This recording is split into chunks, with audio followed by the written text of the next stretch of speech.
Starting their assessments 2 weeks after the storm, meteorologists with the Guam National Weather Service unpacked more on Mawar's strength and the wind direction by inspecting uprooted trees and damaged traffic signs. This along with using drones to make assessments. Brandon Adlet explains. Some of the important things I want folks to remember is that we were dealing with a Category 4 typhoon. It is a powerful typhoon, but not all of Guam received those Category 4 level winds. The farther away you move from the center, the eye of the storm, the weaker the winds are. So northern Guam got the brunt of it.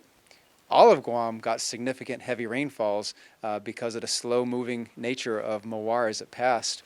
And we saw 1.5 to 2 feet of rain over most of the island. That's a significant amount of rainfall.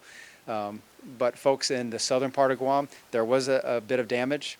But Category 1, Category 2 conditions, some areas as low as a tropical storm, strong tropical storm conditions. I've seen some folks, I've got family up in the north, areas were flooding that normally do not flood, and that was a big concern with such a significant swath of torrential rains on the south side of Mawar, and then the slow motion, it just kept those rains right over the area for a significant amount of time. Weather experts predicting about 5 to 8 tropical cyclones and 3 to 5 typhoons in our region before 2024. Atlet saying the recent typhoon allowed them to learn how to better prepare. With this storm and future storms, what went wrong for you during the storm, and how can you mitigate that for future storms? That's the take-home point. I learned some lessons. This was my first one as well, to first significant storm.